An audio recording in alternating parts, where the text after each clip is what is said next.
Assalamualaikum warahmatullahi taala wabarakatuh. Selamat sejahtera pada malam ini. Tuan-tuan, tolong share, tolong like, tolong subscribe.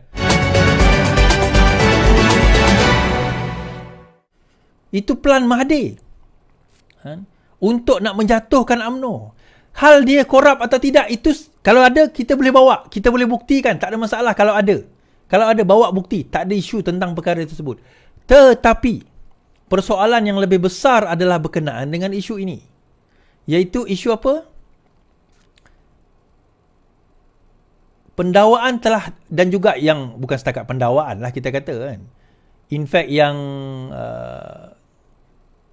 pasukan penyiasat yang menyiasat secara terburu-buru dalam isu ini. Dan akhirnya kenyataan yang diucapkan oleh Saifuddin Nasution, perintah untuk melepaskan tanpa membebaskan tertuduh yang diberikan kepada Presiden UMNO Ahmad Zahid berhubung kes rasuah, kata Menteri jutaan ringgit kepada saya, merupakan keputusan mahkamah. Saifuddin berkata pada sidang akhbar hari ini, ia proses yang wajar di mahkamah, sama seperti sebagaimana mereka membebaskan Muhyiddin Yassin dalam kes salah guna kuasa. Keputusan dibuat mahkamah diproses seperti beberapa minggu lepas. Mahkamah juga bebaskan Presiden Bersatu Muhyiddin Yassin. Saya ada kesilapan sikit saya ulas tentang Muhyiddin Yassin ni tuan-tuan. Saya nak bagi tahu dalam kes Muhyiddin Yassin, saya kata bahawa dia boleh dia dalam kes itu dia discharge amounting to acquittal. Dia lepas dan dibebaskan. Di situ Saifuddin silap sikit. Dia dilepas dibebas. Dia beza. Dalam kes Muhyiddin Yassin, dia dilepas dan dibebaskan. Dalam kes Zahid, dia dilepas tanpa dibebaskan. Kes Zahid ini lepas tanpa bebas. Muhyiddin lepas dan bebas. Dia dua benda yang berbeza. Tetapi dia bebas dan lepas dalam 4 pertuduhan. 3 lagi pertuduhan berkenaan dengan amla itu, dia boleh kena. Kerana amla is a separate pertuduhan yang berbeza. Walaupun di bawah kesalahan yang sama. Yang masalah kepada kes Muhyiddin Yassin adalah kecacatan dalam pertuduhan. Dia tak ada isu mengenai pertuduhan tersebut. Itu kita kena faham, satu perkara. Baik. So akhirnya, kalau kita tengok dalam kes yang dibawa oleh Zahid ini, so akhirnya, bolehkah Zahid itu didakwa semula? Jawapannya boleh. Zahid boleh didakwa semula. Dan kita baca 11 alasan kenapa Zahid ini tidak didakwa. Kalau kita baca 11 alasan yang berikut. 11 alasan pasukan pendakwaan mohon kes Zahid diberhentikan. Yang pertama, setelah memanggil 15 saksi termasuk tertuduh sendiri, keterangan saksi perlu diteliti oleh pihak pendakwaan dan pihak penyiasat. Oleh pihak pendakwaan dan penyiasat. 2. Ahmad Zahid telah mengemukakan 2 representasi kepada AIGC masing-masing 8 Disember dan 25 Januari yang lalu. Lanjutan representasi tersebut, pihak SPRM pada 20 Januari memaklumkan kepada AIGC, surat yang saya baca tadi, adalah penting untuk siasatan dengan lebih terperinci dilakukan. Ahmad Zahid sekali lagi mengemukakan 4 lagi representasi yang membagikan isu dan bukti baharu yang sudah semestinya memerlukan SPRM menyiasat perkara berkenaan pada 28 Februari dan 7 Mac. Surat representasi ini turut menyentuh isu siasatan dilakukan sebelum ini, semasa dan selepas Zahid dituduh, maka ia dikatakan dibuat secara terburu-buru, cuai dan pramatang dan tidak lengkap. Perkara ini menyebabkan reputasi dan nama baik AIGC selaku pihak buku pendakwaan dan SPRM selaku badan penyiasat tercemar dan dilihat melalui kacamata umum seolah-olah kedua jabatan ini merupakan institusi undang-undang yang telah diperalat oleh pihak tertentu. Bagi tidak menafikan hak ahli parlimen bahagian Datuk itu dan lebih penting tiada salah laku di segi undang-undang, pendakwaan percaya bahawa tertuduh terhadap pengurusi BN itu perlu diberhentikan buat masa ini. Tetapi hanya memberikan kesan lepas tanpa bebas sehingga siasatan yang menyeluruh dan lengkap selesai.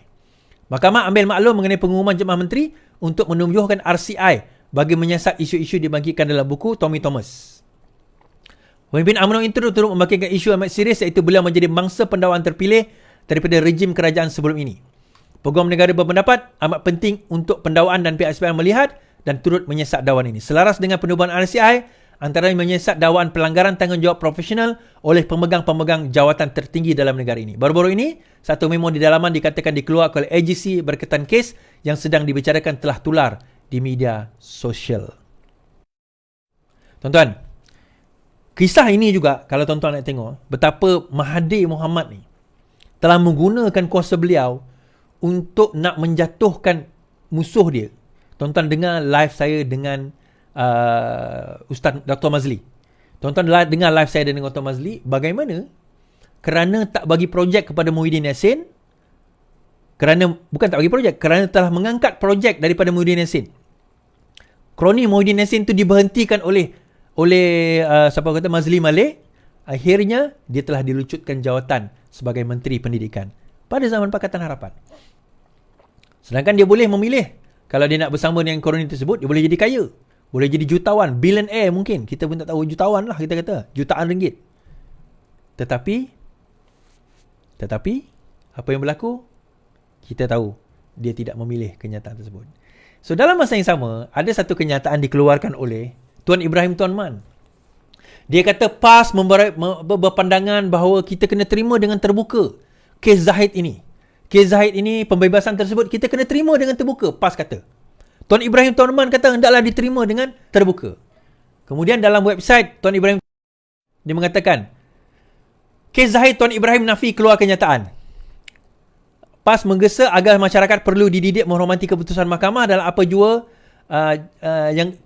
bila kita bersetuju dan sebagainya. Pembahasan kes Zahid dalam kes rasuah, PAS gesa hormati keputusan mahkamah. Dia kata ini adalah palsu. Tuan Ibrahim Tuan Man menafikan mengeluarkan kenyataan memberikan keputusan kes mahkamah Zahid Hamidi dan mengeluarkan 2 buah poster. Dia kata itu tidak benar. Sebenarnya tuan-tuan, memang betul. Kenyataan yang oleh Tuan Ibrahim Tuan Man itu bukan kenyataan sekarang. Memang betul. Saya pun share. Saya ambil kenyataan itu daripada tahun 2022. Sewaktu UKSB ni, kes UKSB ni diputuskan. Sewaktu kes UKSB ni diputuskan, PAS kata apa? Kan masa tu dia kerajaan kan? Masa dia membebaskan kes Zahid. PAS kata apa? Dia kata, pembebasan kes Zahid.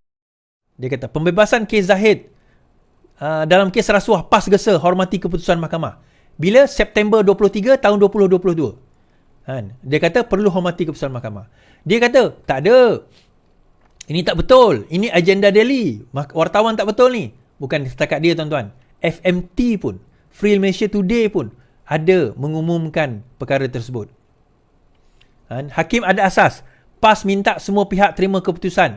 Ini dalam surat khabar harian Express. Daily Express. Kan?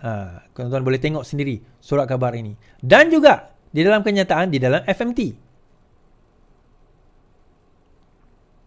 Free Malaysia Today.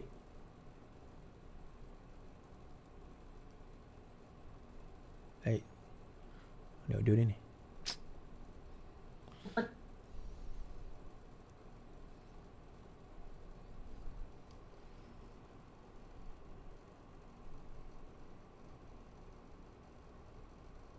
Beliau, terdahulu Hakim Mahkamah Tinggi Shah Alam Yazid Mustafa memutuskan pendakwaan sistem visa luar negara.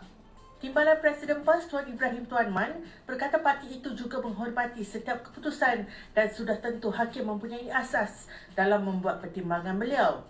Terdahulu Hakim Mahkamah Tinggi Shah Alam Yazid Mustafa memutuskan pendakwaan gagal membuktikan kes prima facie terhadap Presiden UMNO itu. So, kenyataan itu adalah kenyataan daripada tahun 2022, ya. Tapi apa bezanya kenyataan tahun 2022 dengan kenyataan sekarang?